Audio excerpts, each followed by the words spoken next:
आज के इस वीडियो में हम प्रतिस्थापन विधि से दो चर वाले रैखिक समीकरण को किस तरह से हल करते हैं पूरा प्रोसेस स्टेप बाय स्टेप समझेंगे। और कोई भी समीकरण आपको दिया रहेगा ना तो आप कॉन्सेप्ट समझ जाएंगे तो कोई भी समीकरण को हल कर सकते हैं और एग्जाम में 5 नंबर आसानी से ला सकते हैं। तो चलिए वीडियो को स्टार्ट करते हैं और समझ लेते हैं कि x और y का मान इसमें किस तरह से निकलेगा। करते हैं, देखिए आपको दो समीकरण दिया रहेगा तो पहले समीकरण को क्या मानना है कि समीकरण 1 मान लेंगे, दूसरे समीकरण को समीकरण 2 मान लेंगे। अगले स्टेप में हमको क्या करना है, लिखना क्या है समीकरण 1 से। समीकरण 1 से जैसे लिखेंगे ना तो समीकरण 1 जो हम माने हैं ना उस समीकरण को हम यहाँ पे उतार देंगे। तो क्या है समीकरण 1, 3x प्लस 4y बराबर क्या है 10। तो समीकरण 1 को उतारने का बाद क्या आपको दिख रहा है कि एक टर्म क्या है x है, एक y है। अब प्रतिस्थापन विधि से बनाने के लिए करना क्या पड़ता है कि या तो आप x को फ्री कीजिए या तो y को फ्री कीजिए। फ्री करने का मतलब क्या हुआ कि x को अकेला कीजिए या तो y को अकेला कीजिए। तो हम सोच क्या रहे हैं कि हम x को फ्री करना चाहते हैं तो क्या करना पड़ेगा, y वाले टर्म को दूसरे तरफ भेजना पड़ेगा बराबर के। तो 3x बराबर क्या हो जाएगा 10 माइनस y प्लस में है तो इधर जाएगा तो माइनस में 10 माइनस 4y। तो y तो चला गया लेकिन अभी भी x फ्री नहीं हुआ तो हम x को फ्री करने के लिए करना क्या पड़ेगा, x को इधर रखेंगे और 3 को उधर भेजेंगे। अगर कोई भी टर्म अगर गुना में रहता है तो दूसरे तरफ जाता है तो क्या होता है कि वो भाग में बदल जाता है। तो इस तरह से आपको क्या आ गया x फ्री हो गया। x जैसे फ्री हुआ उसको हम समीकरण 3 मान लेंगे। ठीक है, स्टेप को समझिए कि हम किस तरह से बना रहे हैं।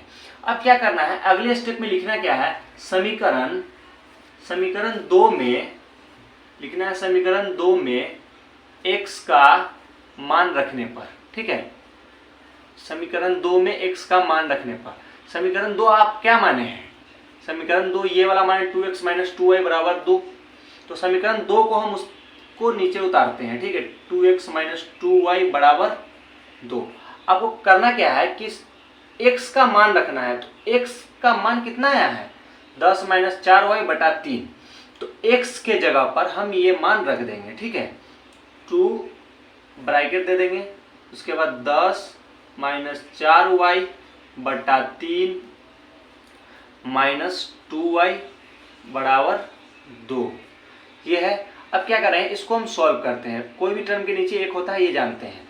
इसको अंदर मल्टीप्लाई करेंगे तो क्या हो जाएगा 10 दूना 20, इसको 2 से मल्टीप्लाई करेंगे क्या हो जाएगा 8y बटा 3। अब किस तरह के फॉर्मेट में आपको दिख रहा है, आपको दिख रहा है कि यह बटा या घटाव के फॉर्मेट में होगा। तो बटा या घटाव के फॉर्मेट में जैसे होगा तो इसका हम क्या कर देंगे, इसका हम बटा का घटाव कर देंगे। ठीक है, तो इन 3 और 1 का लघुत्तम लेंगे तो 3 होगा। उसके बाद 20 माइनस 8y। जिस तरह से आप बटा घटाव बनाते हैं ना उस तरह से ही बनाना है, इसमें कुछ एक्स्ट्रा हम नहीं कर रहे हैं। तो यहाँ पे ये दोनों एक जाति का y वाला है तो माइनस 8y और माइनस 6y क्या हो जाएगा आपको 14y हो जाएगा। ठीक है, बटा क्या है आपको 3 है, बराबर में क्या है 2 है। तो अब क्या करना पड़ेगा, हम यहाँ पे तिरछा गुना कर देते हैं। ठीक है, तो तिरछा गुना करेंगे तो क्या आ जाएगा 20 माइनस 14y बराबर 3 इसके साथ गुना में होगा 3 दूना 6 तो 6 आ जाएगा। अब क्या करना है, हमको y का मान निकालना है। तो y को हम ये 14y को उधर भेजेंगे, 6 को इधर लाएंगे। तो कोई भी टर्म अगर बराबर के दूसरे तरफ आता है तो प्लस में रहता है तो वो माइनस में हो गया। अब ये माइनस में है तो उधर जाएगा तो क्या हो जाएगा 14y प्लस में हो जाएगा 14y हो गया। अब इन दोनों को घटाएं क्या आएगा 14 बराबर कितना आ गया 14y।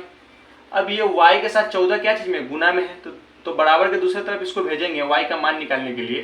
तो ये क्या चीज में हो जाएगा भाग में। तो इन दोनों को 14 काट देंगे तो आपको y का मान कितना आ गया y बराबर 1 आ गया।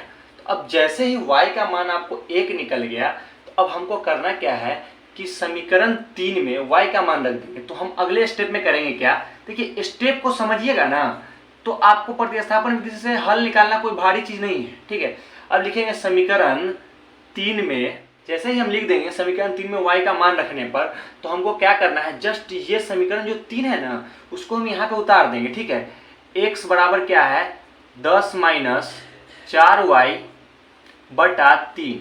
तो क्या हम लिखे हैं कि y का मान रखने पर तो y का मान जो आया है उसको हम यहाँ पे रख देंगे तो क्या हो जाएगा आपको x का मान निकल जाएगा 10 माइनस 4 गुने y का मान क्या है 1 आया है, तो y की जगह पर हम क्या रख दिए 1 रख दिए। अब इसको हम सॉल्व करते हैं, ठीक है। x बराबर क्या हो जाएगा 10 में से 4 जाएगा क्या होगा 6/3, तो ये 3 से 6 कट जाएगा तो 2 आ जाएगा। इस तरह से आपको क्या हो गया x का मान निकल गया। तो आपको समझ में आ गया कि हम x और y का मान कैसे निकालते हैं। थोड़ा एक बार हम आपको रिपीट कर देते हैं, कॉन्सेप्ट आपको क्लियर हो जाएगा, अच्छे समझ में आ जाएगा। तो आप इस प्रकार का कोई भी समीकरण रहे तो आप उसको सॉल्व कर सकते हैं। ठीक है, आपको 2 समीकरण दिया रहेगा तो पहले समीकरण को समीकरण 1, दूसरे को समीकरण 2 मान लेंगे। ठीक, तो अगले स्टेप में लिखना क्या है समीकरण 1 से। समीकरण 1 से लिखेंगे तो समीकरण 1 को नीचे उतार दिए। जैसे नीचे उतारेंगे उसके बाद आपको x और y टर्म दिख रहा है, तो इसमें करना क्या होता है प्रतिस्थापन विधि में बनाने के लिए आप x को फ्री कर लीजिए या तो y को फ्री कर लीजिए, मतलब अकेला कर लीजिए। तो हम x को अकेला करना चाहते हैं तो क्या करेंगे y के टर्म को उधर भेज दिए, ठीक है। ये प्लस में था तो माइनस में हो गया, उसके बाद ये 3 इसके साथ गुना में था तो इधर भाग में हो गया। तो जैसे x फ्री होगा ना उसको समीकरण 3 मान लेंगे। अगले स्टेप में करना क्या है कि लिखेंगे समीकरण 2 में x का मान रखने पर, जैसे समीकरण 2 में x का मान रखने पर लिखेंगे ना, समीकरण 2 को नीचे उतार दिए। अब क्या है x के जगह पर क्या करना है, यहाँ पे x का मान यहाँ पे रख देंगे, x का मान रख देंगे और इसको जो हम बटा का घटाव करते हैं उस तरह से इसको सॉल्व करेंगे। तो आप क्या यहाँ पे आ जाएगा कि 20 - 14y/3 आ जाएगा। तो यहाँ पे क्या करना है, इसको सॉल्व करने के लिए क्या करें हैं तिरछा गुना कर दिए हैं, तो 2 से 3 गुना होगा और 1 से ये पूरे टर्म में गुना होगा। तो होगा क्या 20 - 14y = 6 हो जाएगा। तो उसके बाद इसको हम घटा लिए, उसके बाद 14 = 14y आ गया। अब y के साथ ये गुना में था, इधर आ गया भाग में आ गया। तो इस तरह से हम इसको काट दिए तो y का मान निकल गया। जब जैसे y का मान आपको निकलेगा ना तो आप क्या करेंगे कि समीकरण 3 में अगले स्टेप में स्टेप बाय स्टेप समझिए। समीकरण 3 में y का मान रखने पर, जैसे y का मान समीकरण 3 में रखेंगे ना तो क्या होगा, ये देखिए समीकरण 3 को हम नीचे उतार दिए। अब क्या कर रहे हैं कि y के जगह पर हम 1 रख दिए, तो इसको हम सॉल्व करेंगे तो क्या आ जाएगा 10 - 4 = 6/3 आ जाएगा। तो क्या आ जाएगा, तो इसको काटेंगे तो क्या होगा कि 2 निकल जाएगा, x का मान 2 निकल गया। तो आपको समझ में आ गया होगा कि प्रतिस्थापन विधि से कोई भी समीकरण को हम किस तरह से सॉल्व करेंगे। तो आप इस वीडियो को अगर समझ गए हैं तो इस चैनल को सब्सक्राइब जरूर करें और इस वीडियो को अपने दोस्तों के साथ शेयर करें।